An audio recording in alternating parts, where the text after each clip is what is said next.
I'm waiting on another one.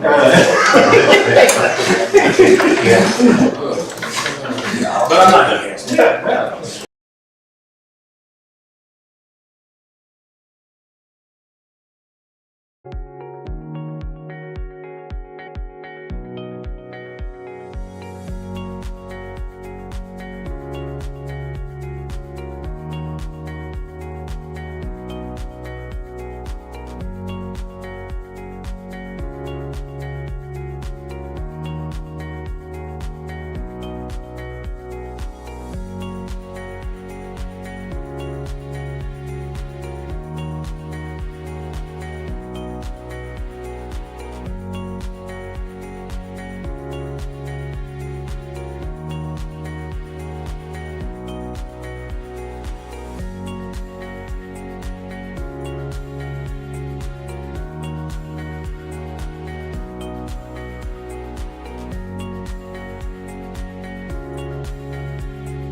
Wondered how they enforce that. That's how. We're good. You're on here, Mike? Yeah. All right, good afternoon. It's 5:01. I'd like to go ahead and call the meeting to order. 5:01. So, Mr. Casner, would you like to lead us? I'm going to give Mr. Rich a break. Want a break?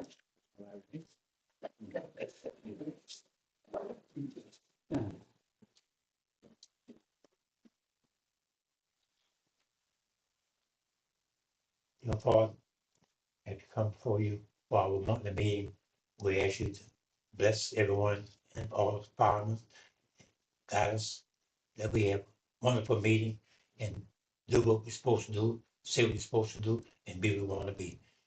In His name, we ask your blessing. Thank you. All right. Let's pray. I pledge allegiance to the flag of the United States of America and to the republic for which it stands, one nation, under God, indivisible, with liberty and justice for all. Thank you, folks. So we'll do a roll call. Mr. Ricks, Here. Mr. Cavanagh, Here. Mr. Baptiste, Here. Mr. Jacks. Here. I'm here, so we have a quorum. I'd like to go ahead and recognize the administration that's here, the chiefs and Ms. Teresa. PMI is being represented by our counselor, Mr. Damon Howell. We've got some guests in the audience, and I welcome the public that's viewing us on social media. First item of business tonight is going to be the approval of the minutes of August 13th, 2025. Oh, stop there. I have a correction in the agenda. Under new business, item number 1 is listed as resolution number 2025-30. That should read 2025-31. Okay.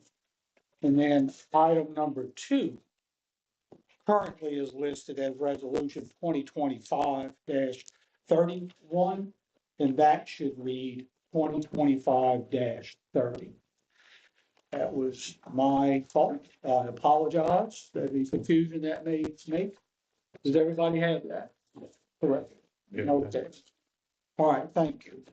Approval of the minutes. So we got the minutes of August 13th, 2025. I need a motion to accept those minutes. I'll make the motion. Do we have a second? I'll second.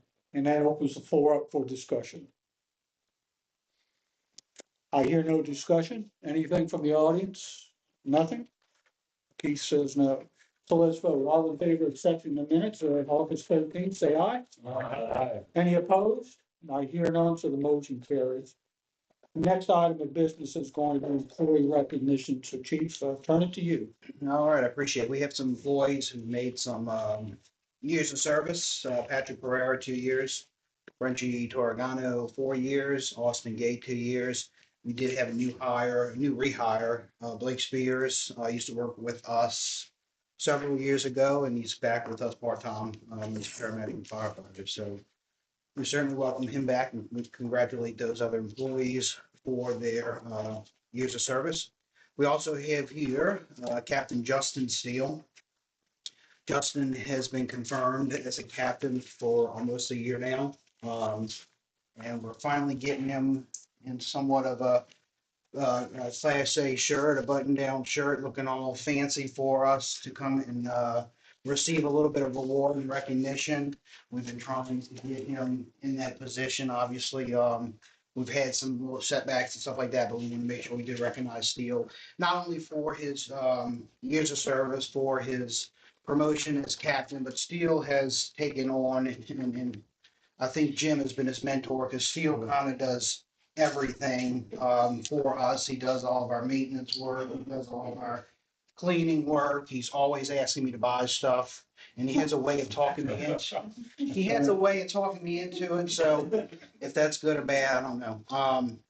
But we did want to recognize him, and we wanted to have his family here, so we certainly welcome him for being here to recognize him.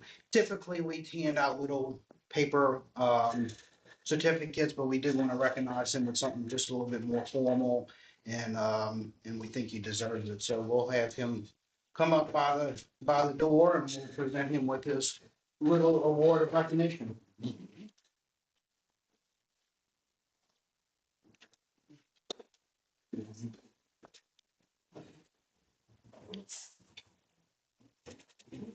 So our captains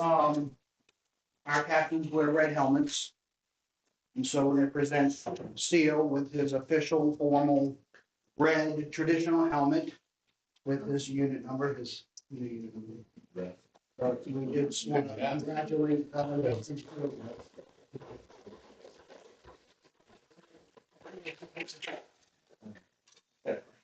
won't flip it over to you. Suck it in. Congratulations. You had a speech?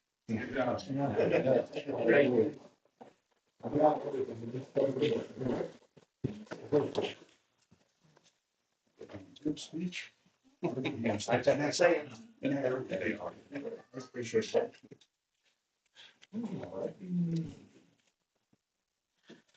I think that's, I guess I had, further down, but I'll do this at this point too. We had a, pretty significant call a couple of days ago, made a lot of headlines, made a lot of news, on Facebook, social media. Channel 4, I think it made the news in Fort Myers, Florida, apparently, but we had some employees, and I do want to recognize them too formally at some point, but we did have some employees who went the extra mile and helped save a little dog named Meatball. I don't know if y'all have seen that or not, but this dog is blind, deaf, 17 years old, and for all intents and purposes, probably shouldn't have made it. Going into a septic system, into a drainage system, and then ending up in a bigger drain that leads out to the bayou. And so our men showed up on scene along with Joe Impastato, along with members of the Public Works Department, and they managed to crawl several feet. I think that's an understatement, to gain access to Meatball and ultimately save Meatball. And the family was absolutely appreciative. I have some photos that I gotta get the right mouse, but we do have a couple of photos. Yeah. And that's the main drain that was at the the bayou side, and so that's where they kind of had a duck crawl to get to Meatball, and you can see they finally gained access to the dog. The family again was ultimately happy. This is the owner here.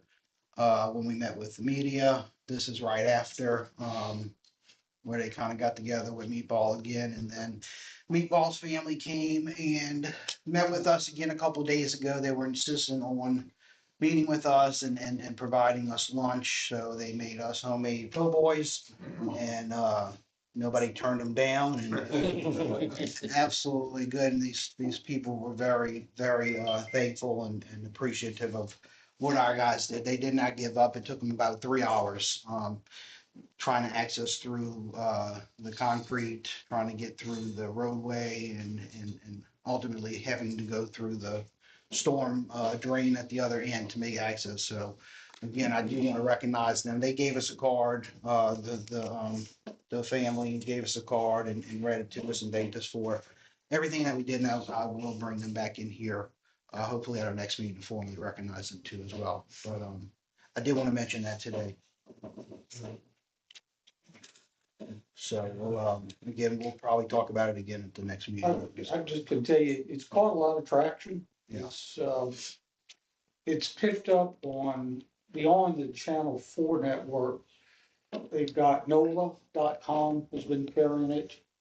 And I've had people that I know that live across the state. They've was it liked or friends or Facebook, and so they'd actually made comments of, it's pretty impressive stuff. Did you send a picture, make sure that Mr. Kaufman's got a copy? I didn't yet. Sure. Because that guy does some wonderful PR. Just make sure he gets a.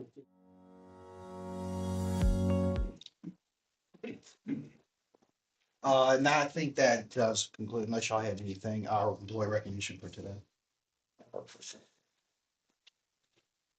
All right.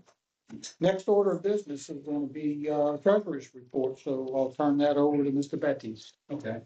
And the checking account, we had a previous balance of $805,084.42. The average balance is $953,333.60. We had service charge of $28,507.47. The credit, we had $255,000, and the interest paid $2,610.99. We had an ending balance of $1,062,795.81. In the sinking fund, with our constant balance of around $1,500, we have $1,514.33, and average balance of $1,514.34. Interest paid was 39 cents. Year-to-date interest was $3.02, and we have an ending balance of $1,514.72. In the operating fund, we had a previous balance of $377,916.27, with an average balance of $325,414.48. We had 50 credits at $606,442.43, with 71 debits at $794,076.35, service charge of $200, and an ending balance of $190,973.02. And that's the two of the report. Okay, so we have a motion to accept the treasurer's report. Can I have a second? I'll second that. And so do we have any discussion concerning the treasurer's report? I got just some observations. And so when we look at our P&L statement for the month of August, I want to point out that in August, it has been our best month for the year for EMF revenue received. I don't know if we've done anything different. If not, great. If you are doing something different, keep doing it. But it was, the best, is by far the best that we've had this year. Interest received is actually quite interesting, is that for the month of August, we received in interest $14,894 in total interest, so that's pretty good. Ambulance repairs is one of the lowest months of the year. It's been running about every other month, about a $5,000 to $7,000 bill. This, in the month of August, it was down to $166. Thank you. I think we about rebuilt this. All right, good explanation. Salary was interesting, the salary was down. August was the lowest month in the year. No, anybody got an idea? I know the previous. We had, should we do anything different? We still have the same amount of people? Didn't work in August. No, that might have been it. That clears it up. Thank you for that, Keith. Also, I'm looking at, falls under the main category of office and operating disbursements, and it's line 79. It's been a pet peeve of mine is when we start getting high numbers of miscellaneous expenditures. And I'm seeing for the month of August, $4,981 in a miscellaneous expense for a total of the year of $9,500 in miscellaneous. I would encourage us that if we don't have the appropriate categories to put them under, then let's generate those for the next year if this is something that keeps popping up. It's just a better way to do the business. So itemize it. Itemize it.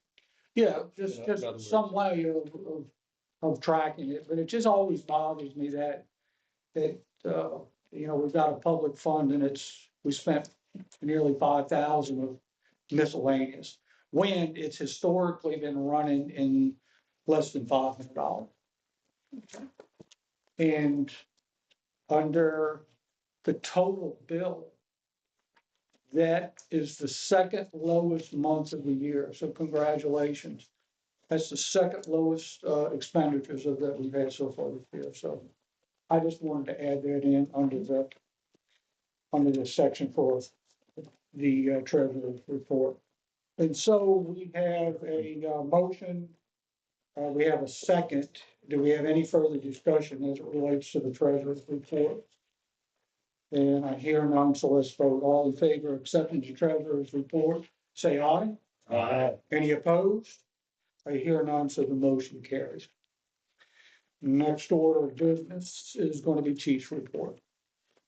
All right, appreciate it. Call volume, total calls in August, 147 emergency calls. Of that, 124 EMS calls. Of the 124, 81 calls were billed. Those would fall under transport. That's correct, yes. Okay. 95% of our total coverage was 2 ambulances, and we handle 99% of all of our EMS calls. Of that, 2 calls mutual aid received. Both our med units were on call, so we had to request Acadian, and we did give 1 mutual aid assistance to District 7 for a motor vehicle accident. Another fun fact, we've been playing with First Due, some of the reports that we get on, and I'm able to see which employee has run the most calls for the month of August and for the year to date.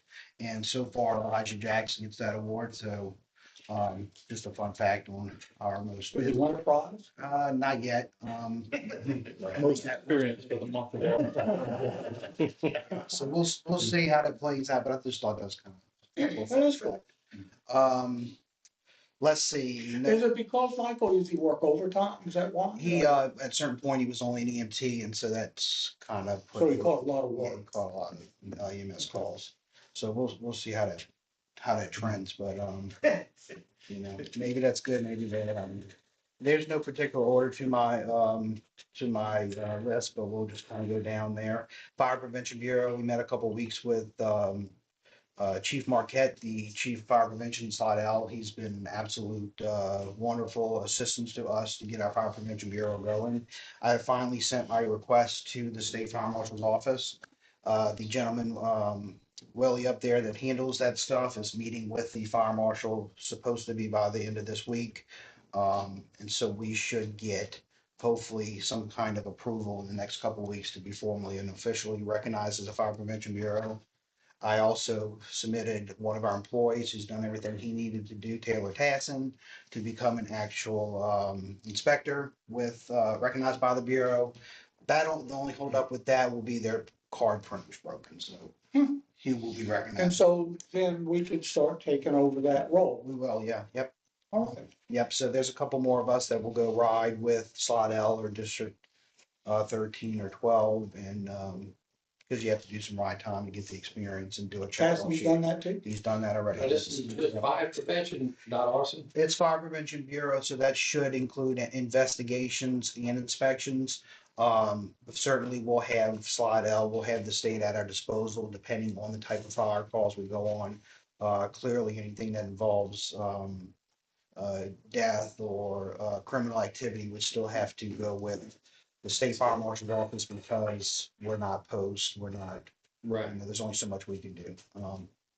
But inspections, we'll be able to do annual inspections. We'll tag along to do initial first inspections. But anything follow-ups, we'll be able to perform all of that.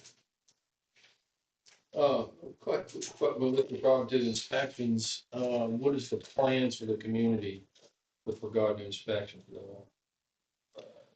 Our, so I don't know if this is your question, but really we want to be a resource to our community. We want to be a resource to our business owners. We want to go in there and educate them.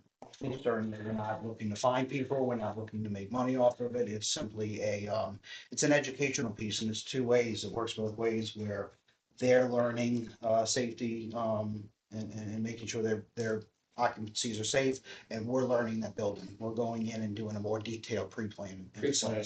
So I think it works good on both ends, and yeah, this is A mutual benefit. absolutely, yeah. We provide a service inspecting their businesses, and then in turn, we get to familiarize and pre-plan the Yep. building in case of an emergency. Yep, absolutely. Wonderful. Yes, sir. So that's coming along. Will residents get anything? That's not typically, they're all residential inspections that we could partake in, but that's not So specific. they're all, if there are, if a person were to call and want you to come look at their house, we can still, There are checkoff sheets that we can. okay, so it's something we can. Yeah, absolutely. We can do that, I think, without a bureau. And we do still do our fire alarm, smoke alarm, and carbon monoxide detector installs. We've been working past couple of weeks to catch up on those too as well. Opioid grant, we received funding for opioid medical materials. I finally got the clearance from the parish to make those purchases, so we'll be making purchases on some items through that grant. That includes some video laryngoscopes. It includes some CPR mannequins and some mannequins that we'll be able to use internally to do training, full code codes, IVs, IOs. And again, it also includes mannequins where we can go out and do public outreach, CPR training, and it includes an AED simulator, so we can finally get some people on board and start doing that public outreach as well. That hopefully we can get that PO pushed through with the vendor Henry Schein and get something in the next couple of months. Perfect. Uh, That's gonna be the real automated mannequin, is that part of it? that's a $20,000 mannequin that should do a lot. Yep. Should do, should have a bunch of bells and whistles at that price Yeah, tag. price of the shirt go to work. It comes with a modem and everything, so whatever that's worth, we'll be able to hook it to a computer and simulate all kind of different scenarios. Perfect. We're looking forward to that coming in. Surplus items, a few months ago, y'all, I gave y'all a stack of surplus items. It was everything and anything that we surplus. I just wanted to give y'all an update a little bit on that. With Steel's help, we were able to get that MCI trailer cleared out. right here. We will be hosting that for, I guess, bid at some point so that anybody interested in purchasing that trailer will be able to. We are going to get it appraised, so we have an idea of how much it's worth, so we can kind of come up with a starting point for that. Turnout gear upstairs, I don't know if y'all familiar with it, but it is our storage area, a lot of junk. Our turnout gear is also stored up there, and our t-shirts and some other equipment. But we do have sets of turnout gear that are expired. I did have a chief out of Washington Parish, District 5, reach out to me, and he wants anything and everything that we're looking to kind of part ways with. So I will be surplusing that for him, and I'm meeting with him tomorrow afternoon to look at some other items that he may be interested in. Once we consolidate everything that he's interested in, I'll present y'all that list and we'll sign off on it. And then their board of commissioners can sign off on that as well. So I'm looking forward to cleaning house and also helping in other departments. And 32's generator, just for a matter of update, I think Commissioner Jacks was familiar with that generator. It actually is up and running at 100%. We got a second opinion from a generator repair service, and they fixed the radiator cap and leak, and now that generator is up to where it was before. So Actually, they had to turn it down, didn't you? they did tell me that it was putting out too much power, and so they had to dial it back some, you know. I'm glad that's back in service, and we'll have a couple more years hopefully out of that before we have to revisit anything for that. Open house, just one, and this may fall kind of under committee stuff too, so I might be jumping ahead. No, so But, it's in there. Okay, so open house, we did develop a little open house committee. I've got some new employees that are on board with that. And our open house will be held on November 8th, 2025. It's a The Saturday. 8th, is it? Yes, sir, November 8th. It's just an opportunity for us to showcase our employees, our equipment, some of the training we do, and really just interact with the public. We want to have food, some Where's it going to be? it's gonna be located here, at our admin in Station 31. So y'all may have noticed, we're already starting to do some prep. We've got the guys cleaning the fence line here, getting rid of some trees, and we're moving out the MCI trail and some of the junk equipment that's sitting in the What way, was the so. timeframe? We didn't set an exact time, but I think it was like 9 to 1 is what we're looking at this time. And we'll certainly do some more advertising once we lock that down. So we've got different people on our committee that are working on different things from a kids play area to fire prevention area, live demos. We want to do some kind of education demo, and we're looking at free food and stuff like that for the community. So certainly we will keep y'all up to date and keep y'all involved as much as y'all would like to be on that process. And we certainly hope y'all will be there to hang out and meet with the public. And I think that's all I have on my list, and I'll turn it over to Chief Gilliam. I don't have anything until the end, so. All right, so some events for August were the tip of firefighter at Empataco. That was fun, successful. We participated in the lockdown drills at Violet Home Middle and Chattanooga. Last month's FETA training was on electric vehicle fires, so they did strategies and tactics on that. We completed mutual aid training with Mandeville at Montleon, and then they came back to us. We did IGA. We sent 2 people to Swift Water Rescue, and we have 4 people registered for A&P this fall. It starts this month, which will lead into paramedic in January. So hopefully within a year and a half, we have 4 new paramedics full time. And then to Mr. Danny, to answer your question from last month, it was the training percentage increase from the last year's survey. We went from 0% to about 83% voluntary requests. All So you went requests from were 0, I'm hearing right, 0 0 requests. voluntary requests. So nobody put in a request. Correct. That was last year. Correct. Okay. And then up to 83%, all voluntary, all requests were fulfilled, totaling over 2,200 hours, 38 students at a 94% pass rate. So, It's excellent work. You did that. so, that's Good all I have. It is excellent work. Is there anything that the board can help you with this? You're getting great results. And if there's something we can do to help you continue those, I'll reach out to you. yeah. So, thank you. Yeah. I'm good, so. Yeah, you done? Yep. Oh, okay. All right, chief, anything else? I think that concludes our chief's reports. Any comments or questions for the chiefs? No? Okay, well, thank you, folks. Moving on, next item is Hearts on Fire. And I'll yield to Ms. Rosa. So Hearts on Fire, we've been quite busy. We've been out in the community. Our first major fundraiser was Tip a Firefighter that was hosted by M. Pataco. And everybody has nothing but positive things. The gentleman did amazing.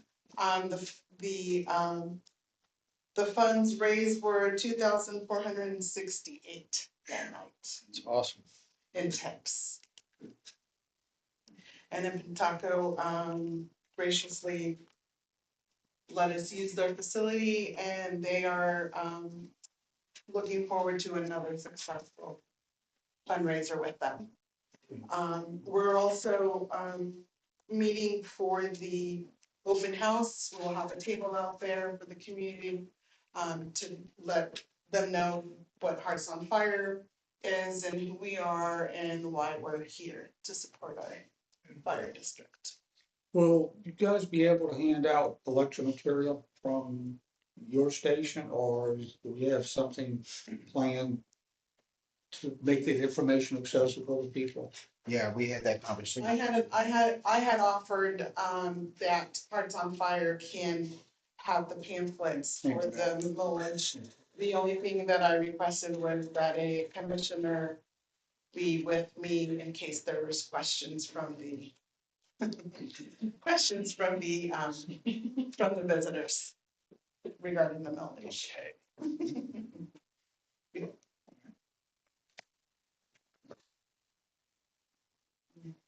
That's all I have. Well, thank you.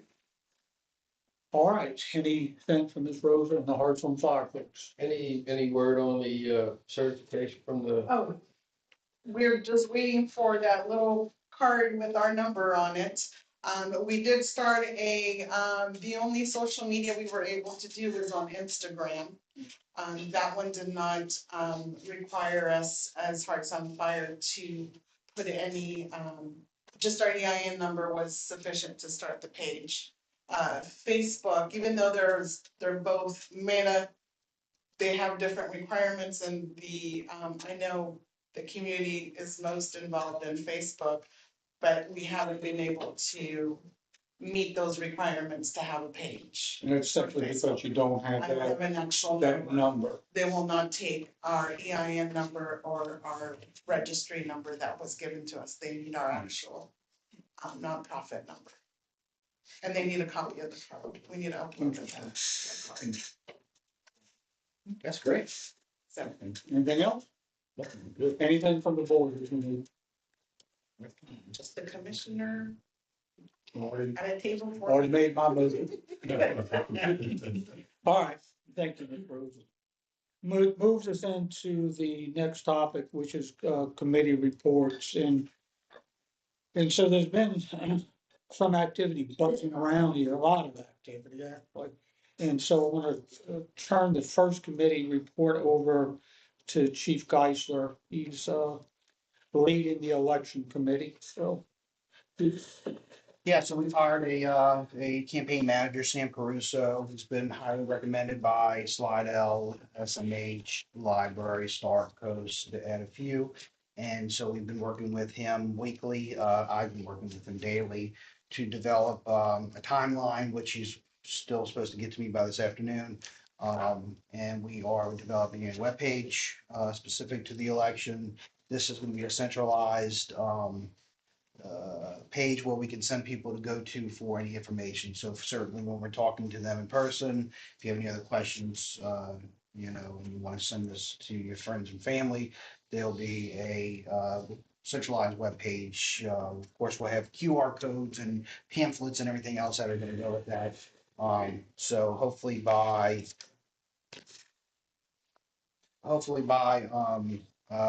next week, we will have that webpage completed and publicized for the public to view. We are then going to obviously have some talking points. We are scheduling meetings with some members of our communities, different organizations, to make sure that we can get into their meetings in the next coming months and talk about our elections coming up in November. So, 14th. yeah, so that's kind of where we are, I think, with the committee meeting as far as the election stuff. I know Adam Jackson and Danny Hall are both on that committee, so I don't know if y'all have anything to add to what I said, but yeah. There is, I'll add it. So the campaign manager is willing to come meet with other members of the board. We can't all meet together. Three of us get together and discuss the business. It's without publicizing, it's a violation of the sunshine law, public meetings law, and so we can't do that. So it's been over too, but he has been said that he will come back and address any other board members as long as it doesn't make a quorum into it. It's interesting to listen to what he's got to say. It clears up our involvement. It drives things home about having a common message. Is that we all speak from the same sheet of music, right? And so it's got exactly what the election is for. And so if we all stick together on it, and we all understand it, and we can all explain it, it will behoove us to be able to do that. So I would certainly take advantage of it. If you want to schedule the meeting, work it through Michael. Michael's been leading it. Yes, Keith? Could he just go to one of the commissioner meeting and address you guys during the board meeting? He can, he certainly can. That way he can go to all you guys. Yeah. Well, It is, Keith, we could certainly do that, and we'll likely do that. This is, more of the nuts and bolts of it. So it's, getting things together, how to conduct yourself type of education. So, yes, he can come, to your point, but there are certain things that they need to, from an education perspective, that they need to do smaller groups. So, take advantage of it.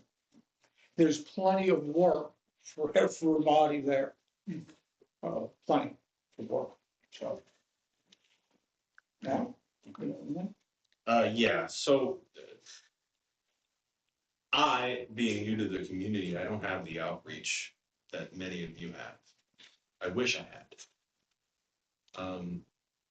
It would be wonderful to get your input on the election and what we might be facing and challenges and how to overcome and get our message to the people as effectively as we can. I urge you to please speak with Sam Caruso. We could develop a plan to get out there on a unified message. So if you guys can, I'd appreciate some of that if possible, if you don't mind.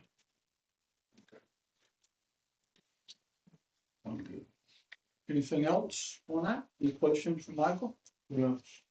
Michael, you done? I think on that committee, yeah.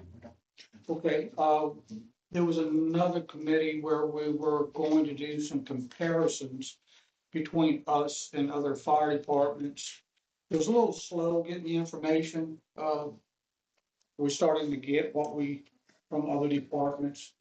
And I'm not really prepared to present any findings on it, but the news there is that we are starting to get information in to where, we could see how we rank compared to other Talking about folks. statistic wise. Statistic wise, money wise, just just a side by side, shoulder to shoulder comparison using set criteria. Mhm. And, you know, so as the more we learn from getting in information, the deeper we can compare. But we are starting to look how we compare financially is one of the things that I don't have the exact numbers, but I will tell you, we're in the middle of the pack. We're not the cheapest cost per person, but we're not the most expensive either. And so I think we're right where we need to be. We're in the middle of the pack. It's a good place to be. But I'll be able to provide more detail of that as time goes by. Okay. And then the next is strategic planning committee. And we have been meeting pretty regularly on Thursday mornings, generally from 9 till. And I would imagine those meetings at least run 3 hours a day, probably longer on some. And when you're doing that type of work, that's probably the max that you want to spend on it, because it does wear your brain down a little bit. And I'll show you just a sample of the work that has been done. And I'm real happy with where it's going.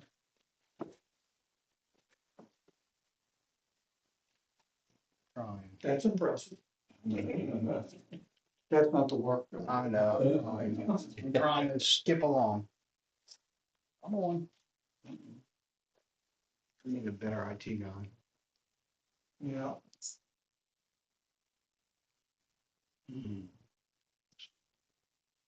Yeah, with Old fashioned. One more way. There we go. All right, is this thing now controlled? It's sure. Yes, sir. All right, let's see how this works. So, what it's just, the result of some earlier work, so we started the strategic planning meeting really the first part of the year. And one of the things we've done was really to take a look at ourselves and to determine what our strengths, weaknesses, opportunities, and threats were within this department.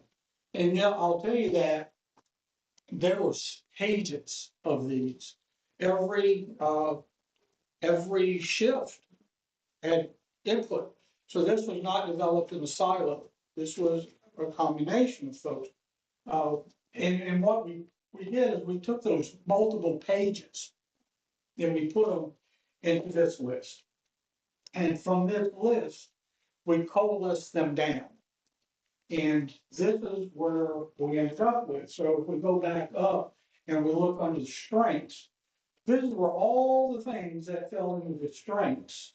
And out of those, they really fell into 6 different buckets. And what we did with each of those buckets is we took a look at the likelihood of something occurring and what was the impact if it occurred. And going into this, it was quite interesting. You would really think that pay would be really the biggest driver here. And you would say that, you know, it's the likelihood of something bad happening if pay were to be affected. And you would say, you know, the likelihood of it happening would be kind of high, but it really didn't. It kind of, public relations, that was the most interesting to me out of this exercise, that public relations, we felt that the likelihood of having bad public relations is high. It takes one bad social media blast that goes out to run you. And what is the likelihood of that? The likelihood is not. All it takes is one person. They don't have to be even involved in this community. They don't have to be in this state. And they could take a plug and it could be devastating. So we felt that that was a high likelihood and a high impact that would occur, which you could see some of the other shakeouts and operations. Even though operations is critical, we felt that the impact, while it is high, the likelihood of poor operations is low. And I'll tell you, I've done these things a lot, and it was quite interesting. That's a really good sign of a healthy organization when you're not sitting there saying, me, pay. It was about what the people of this community thought about us, but how important. we took a look at weaknesses and in our weaknesses, we found that there's a lot of weaknesses that we have to attend to. And, response times, the revenue, issues, the age of our apparatus is definitely a weakness. And we're not saying that employees are weaknesses. What we're saying there is that is the likelihood of employees, what's the likelihood of employees leaving? And if they left, what is the impact? And we said that it's high. It should be out there to make sure that we maintain good relationships with our employees. We found none of our weaknesses to be low impact and low probability. Opportunities, this was quite interesting too, is that you would think that we would find some opportunity that had high likelihood and high probability. And at the end, we really didn't. We do have some that we want to make sure that it gets the attention. And networking employees, the elections is high on our list. Hearts on Fire is there. That's a good recognition for Hearts on Fire, is because the department feels that it's a big part of our business. Board of Commissioners is there. And what we're talking about in that is twofold there, is that the board has really evolved over time. Over the last 2 years, you guys have really changed. And we need to be able to continue that change. And that change that we're affecting now needs to live beyond us. So the thing that we're doing positively today needs to continue. And all of us are gone. The place should still thrive. It still should have strong leadership, strong commissioners there. And involvement, getting folks involved, owning something, doing projects, those sort of things. Threats and revenue, response times, the community lost the confidence of our community. We felt that was a threat. No EMS to our community, while it is a high impact, it's a low probability. Doesn't mean that you don't give attention. Every one of these topics in every quadrant deserves attention. They do. We don't make them less important. Legs and regs, there's a lot we can't control under legislation and regulation, but there are some that we could affect, and then some we just need to be aware of. And being aware of them allows you to develop plans to manage them. So those are the threats. And so what we do now is we've taken all of those threats. Every one of these threats in this slide were placed under experience. That's how this was placed.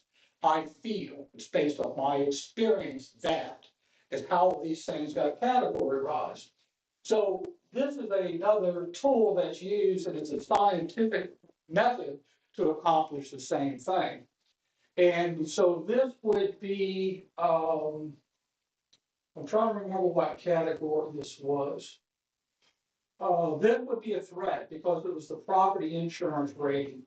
And what it does is it takes a grading criteria. So the guys now are developing the grading criteria on how to grade these questions. And then after they get the criteria, they'll grade it from 0 to 100. 100 being an A, if you will, and 0 being the lowest F you could possibly get. And then they rank each one of these, and then it generates in this blacked out area a value. And you take that value and compare it to what your experience showed you. And if they're aligned, then we got it. We got to deal with that. And we probably got it ranked correctly.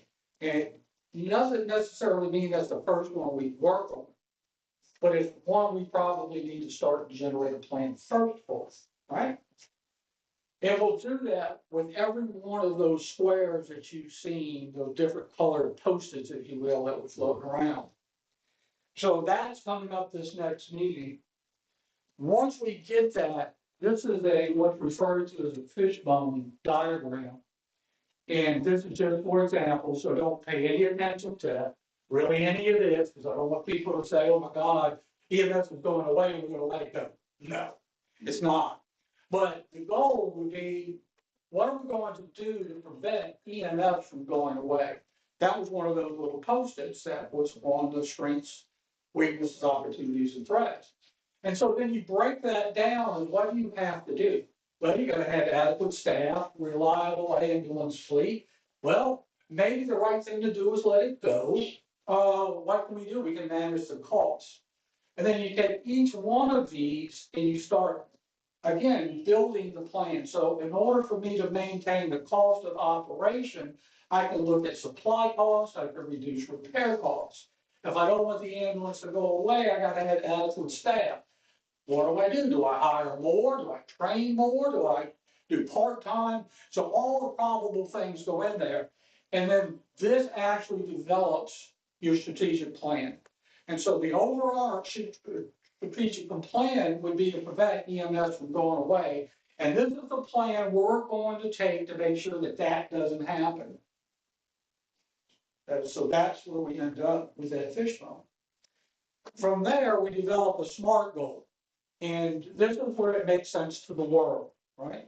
All those bonefish, bones, and charts make sense to us in the room. But this is where it makes sense to the world.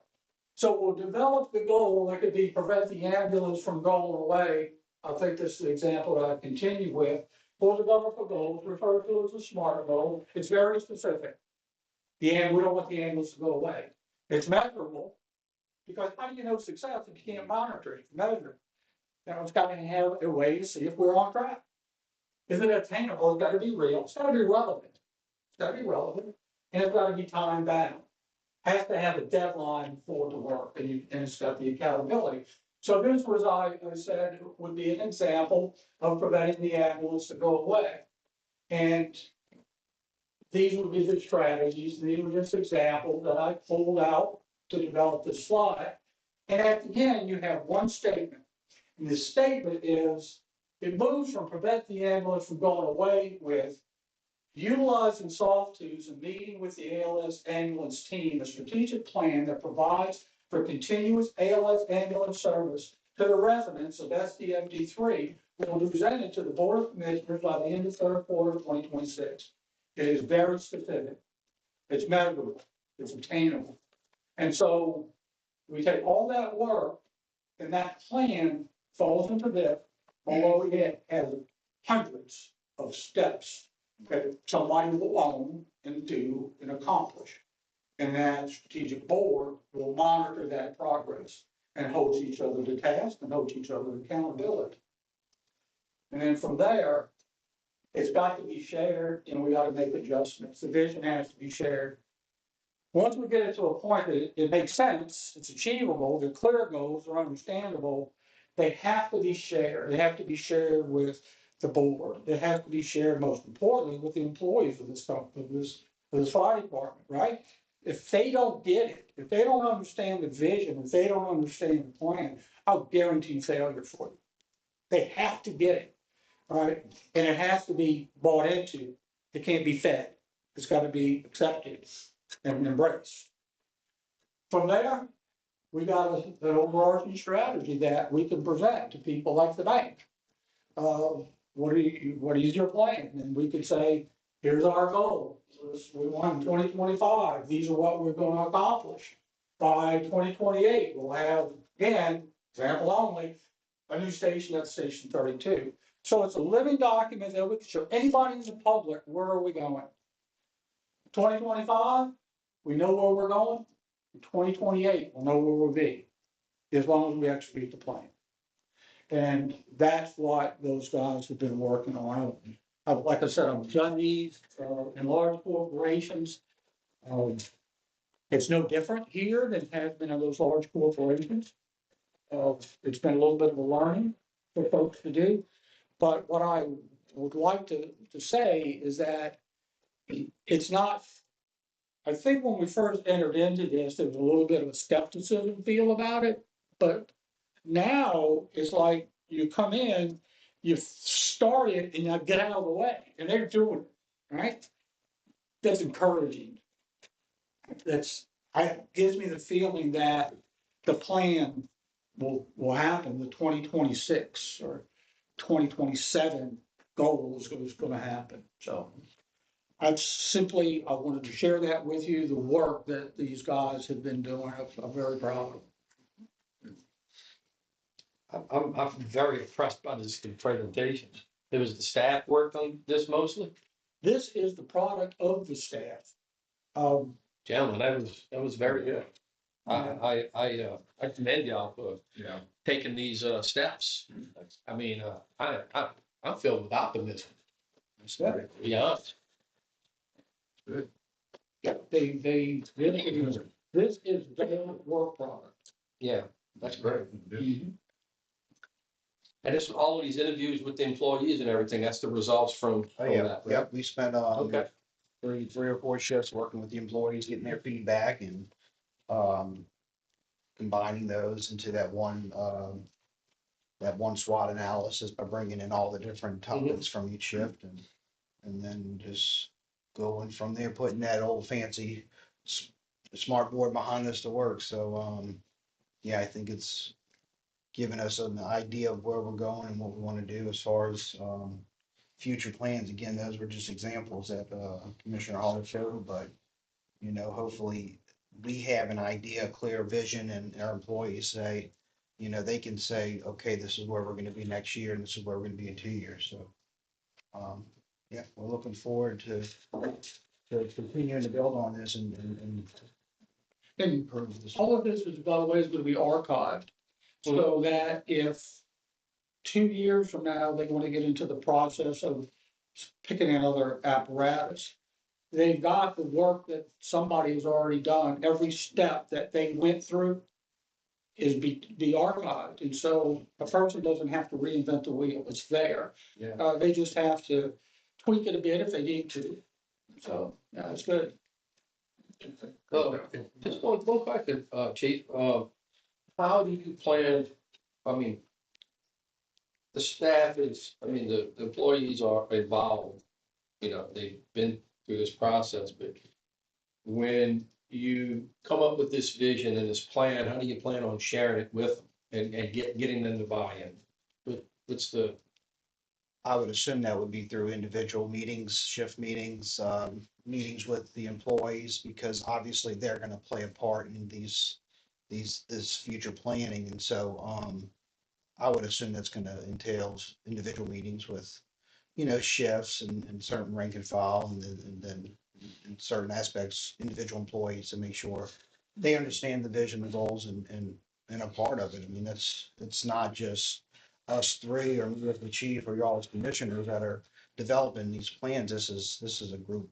In the end, it's gonna be a group effort to. top to bottom, bottom to top?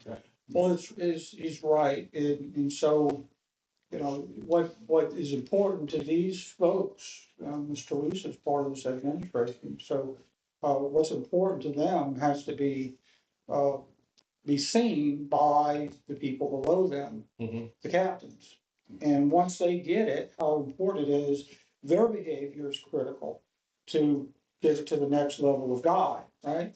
And it goes all the way down to the lowest guy, is that if it's important to my captain, it must be important to my chief, battalion chief, my assistant chief, the chief, and to the administration. It may be a financial thing, so it becomes, they get the importance of it, and they understand their roles and responsibilities as it relates to their piece of the world, their piece of the. Yeah, it's quite evident that the concerns of the administration, you know, is totally different than the concerns of the guys that are on the floor. And the guys on the floor are the ones that usually get their concerns and that brushed aside, and it's a lopsided, you know, vision. But I really, really like your approach, and I pray and I hope that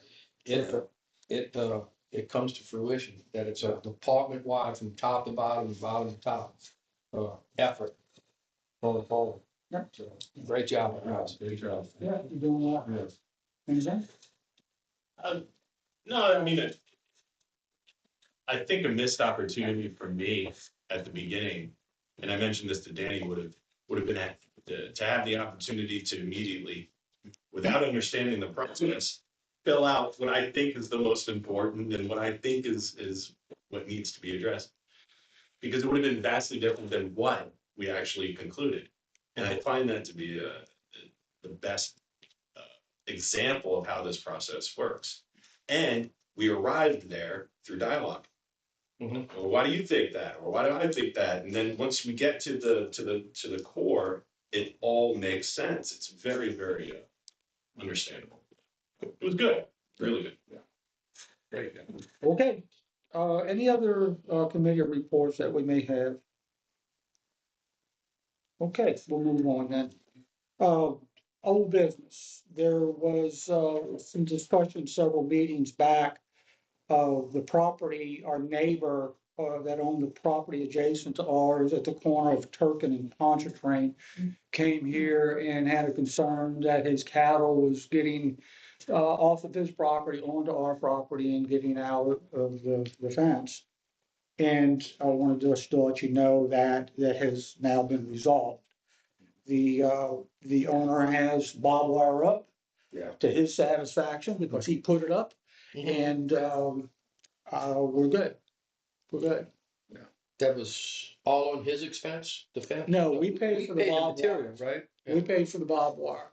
Good. We paid for the barbed wire. It was, he wanted us to do a survey, so we got the fence spot on. I didn't think we should spend any money to survey a piece of property, to string a piece of barbed wire on. So we simply did it through an email. Learned some things, but, I think for the most part, we got the email right.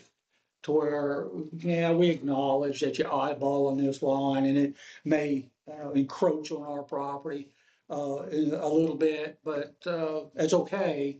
For But please- safety, I think. Yeah, well, but please understand that since you throw a fence on it, doesn't mean it's yours. So that's all in there. Good. So that's closed. Then we have item number 2 under old business is a resolution. Really, the resolution was 2025-29, and it was for the engagement of the professional services, and that was the campaign depot, the people that we have.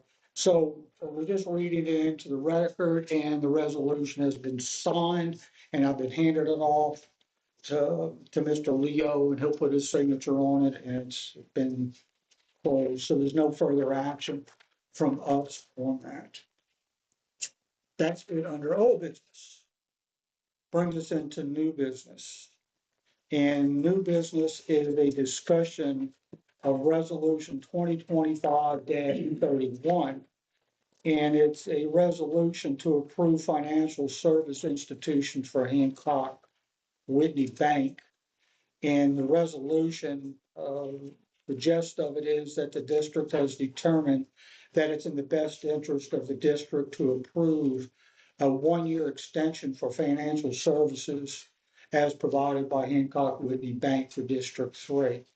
And Ms. Nguyen from Hancock Whitney is here to talk about it, and floor is yours. Thank you. Good evening, ladies and gentlemen. For those of you I've not had the pleasure to meet, I'm Wynn Williams. I am your banker with Hancock Whitney Bank. And we are requesting that you guys look at a year extension on the contract because we have no idea where the economy is headed, where the rates are headed. We're not going to know any of that really till we get into mid-2026, and we really have a good idea of where the financial outlook will be for the entire country as well as down here. All right. So I kind of wanted to go over with you, for those who have not seen the contract or been a part of it over this last year, I wanted to let you know that we renewed it last year in 2024. We're extending it for 1 more year. But in your interest for 2024 and year to date for 2025 through August, we've earned $77,125. Total though, because you did do some investments, so total, which was great, you have a total of $111,144 just in interest free money, so I call it. So say that number again, please. Total of $111,144. So how does that equate to an employee? That's gonna be, It's almost a whole no, employee, it's more than one.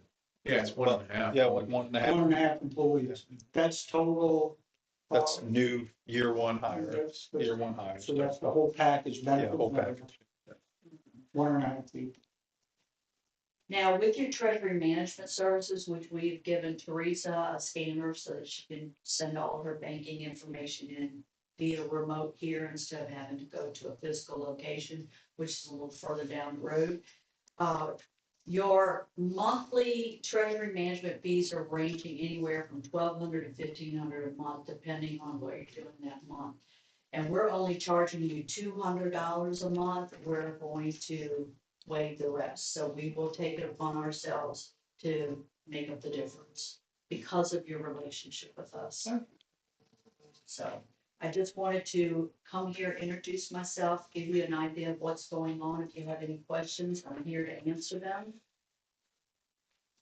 I can tell you anytime I get a call or an email, I'm right there, Johnny on the spot. Teresa and the chief can attest to that. And I thank you very much for the support and the confidence that you have not only with Hancock Whitney Bank, but with me. Thank you. So thank you. Thank you. Okay, folks, so we have, the resolution of 2025-31. So we have to have a motion to accept that contract and thus the resolution. Make a motion to accept. Okay, do we have a second? I'll say it. Any discussion on this?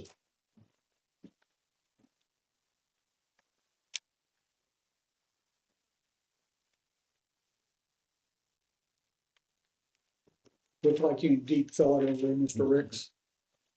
Yeah, I'm just questioning about the rates. Base 75%. Treasury, 28-day treasury bill.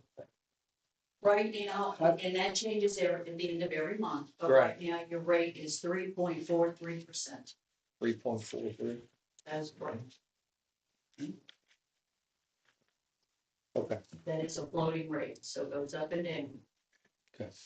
But most of the time, it's been going up. Don't know where it's going next year. Can't tell you.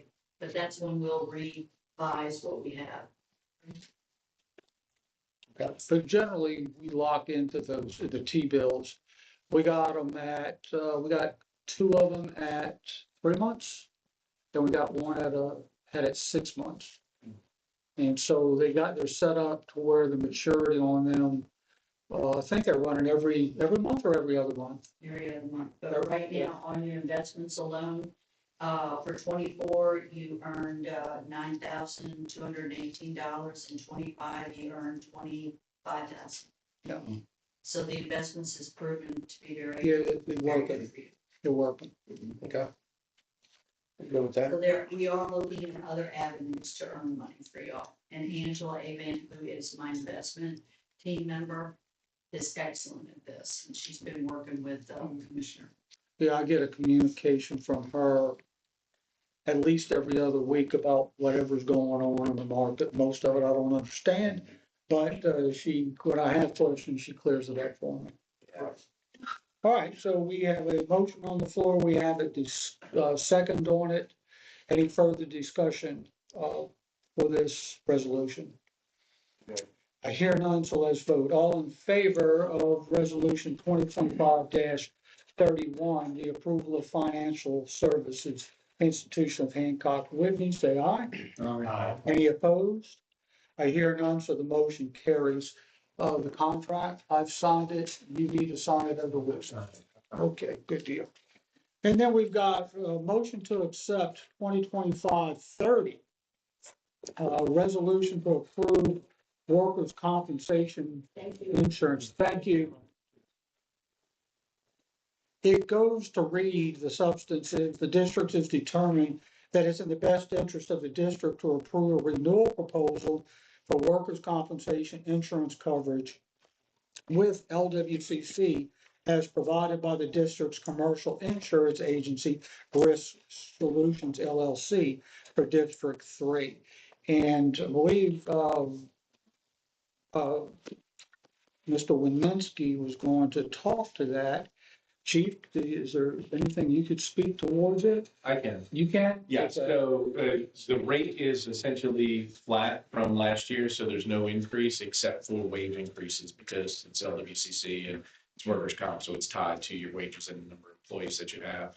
So it's a compliment to, not to minimize the work of your exceptional agent, but to a work to the group itself, to the policies and procedures it's implemented, trained on, and now adheres to. So it's a reflection on the fact that the guys are doing the right things to make this a safe place to work and avoiding injury. So yeah, so I'm proud of the guys and I'm proud of the rate that Mark was able to re-secure for you. So we heard the magic word, it's the rate is flat. So we have no increase from the previous year. You should have a copy of that full resolution if you need to read it, but I read the gist of it. So we'll need a motion to accept the resolution 2025-30 for workers' comp. We have a motion to accept. I'll second. We have a motion and we have a second. Any further discussion on the resolution? I hear none, so let's vote. All in favor of accepting resolution 2025-30 for the workers' compensation insurance, say aye. Aye. Any opposed? I hear none, so the motion carries. Last order of business that we have is an introduction to the 2026 budget. And so I'll turn that over to the admin, whoever wants to present. So Mike is our numbers guy, and so he'll present some of the items. And really, it's going to be a broad overview of the budget. So there's just some line items that we've made some adjustments for next year versus this year, but yeah, we'll let Mike kind of just go over some of this detail. So if you're interested, you can turn to the back, the last 3 pages of your packet. This is the skeleton budget so far for this year. Obviously, we're in August just passed, so this has got some revisions that are gonna have to come, and I'm sure that Chief's gonna schedule some meetings and we're gonna get more in detail with the budget as we go to answer more questions. I put just some general information, just that I'm gonna cover real quick. We spoke to Mr. Wininski, and we had a conversation back and forth and agreed to leave the ad valorem as it was last year, since we don't know what we're working with right now. So we put a 0%, we're working off of a 0% neutral adjustment to ad valorem. No negative, no positive, no anything. We put the EMS revenue the same. We're on pace for approximately that. Just gonna kind of skip around. We'll get more in detail later on. And just some of the highlights. You'll see these blocks I have highlighted. I just wanted to note that these are ones that significantly changed from 2025. EMS training is up significantly because we're sending 4 people to paramedic school. Fire equipment purchased a little bit higher than it was the previous year because we're right now have a 5-year plan to phase out all of our old 2.5-inch hose. So I'm doing a 1/5 of it next year, and we're going to try to pace that as we can. So a lot of that expenditure is in that. Hourly suppression. Last year's budget, this year, we're running about 7.5 people. That's why some of the numbers are out of whack for the salary.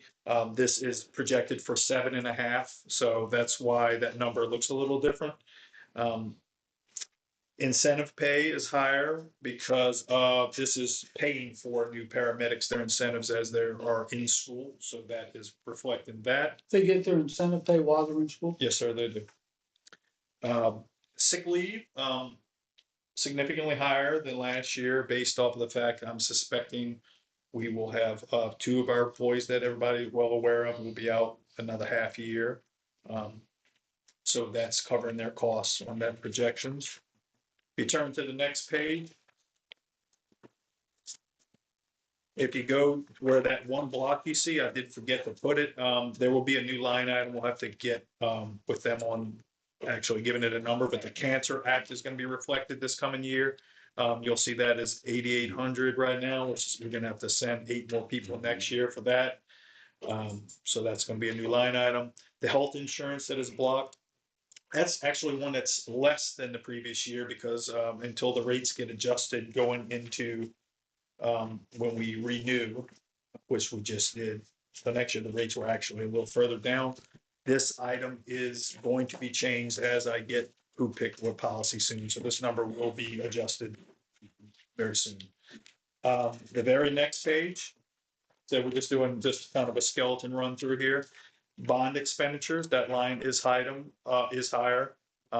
That reflects the 105,000 last payment that we have on the last one for the last bond that we're finishing off now. And projects 75,000 at the moment for what we decided to do with that loan, about $1 million in that bond. Lastly, R&M vehicles, I just wanted to note that this is the hardest line in the whole budget to try to guess. We do have it up significantly from last year on our estimate, but less than what we've expended this year. We figure maybe we've did some of the shock to the system initially on the maintenance, a lot of things that were not taken care of at all. But obviously, this is one out of all things that I just can't put too much of an educated guess on. I'm trying to guess the best I can on it, but it is hard to factor in with the age of these trucks, what's going to happen. So, but I feel we did up that a significant amount to try to account for that. Fiscal year starts when? As far as our budget goes, January 1st. January? January. Okay, all right, so we still have time. I mean, we, you know, We have some time. Our budget, last year, we ran it kind of to the wire. And we adopted the budget in December. There is a process that you gotta go through, advertising it with the public and holding it up. But don't we have a special public meeting just for that? So it's time driven. I'd like to have this buttoned up and finished by November. yeah. Just like, Well, you know, getting to the repairs and maintenance, if we purchase a new pumper and possibly take some of those old tankers out of service, that, you know, that could affect. Absolutely, right? So, yeah, it's just really hard at this stage. Maybe once we have more of a decision on what's going on. And it That is a may, really hard line item to get. it may be better to over budget more than under budget. Well, it looks like we might have had some free up in workers' comp, overestimated that. And so, that might, going into that line. Item possibly. So, yeah. But that's the overview. I think we'll get more in depth as time goes on, but this is the skeleton for now. I'm sure we'll answer any questions and the chief will organize some meetings as well. Well, I would really encourage the board members to set up an appointment with them and go through the budget. Absolutely. And ask questions, make suggestions, whatever it is, to make sure that you fully understand it and can support it. Yeah. But we would like to have this finished by Yes, sir. November. I suspect it's probably part of the campaign as well. When people ask you questions about the money you're asking them to give you, Well, it would be it's nice helpful to be able to say, this is where we spend it. Yeah, it would be helpful. But, yeah, most important is to get it done, it is time driven. It takes us, what, about a month of advertising, I think it's only twice, 10 days. twice in 10 days, and then you gotta schedule a public.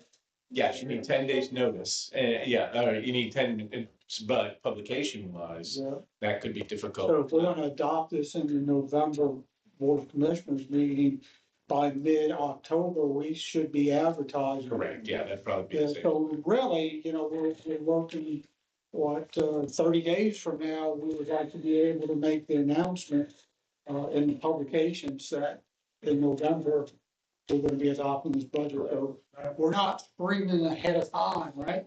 We're kind of like, Well, I'd rather get there early than late. Yeah, because the worst thing that can happen is you gotta have some sort of special meeting during the holidays of December, which is very difficult to plan around. and make sure you have a forum. Whenever you're in a hurry to do something, you can make mistakes. All right. So take the opportunity, call Yeah. them, set up an appointment, meet with them. Get Yeah, the input. Yeah. Yeah, I mean, especially, in lieu of the fact that we're gonna be buying new apparatus, I really wanna sit down and, There you go. go with that, Make sure we can afford to pay for it. that's paramount. All right, so unless there's any other business from the floor, we've completed our business. And if we could get a motion to adjourn, I'll make the motion to and adjourn. we have a second, all in favor? Aye. I hear no opposed.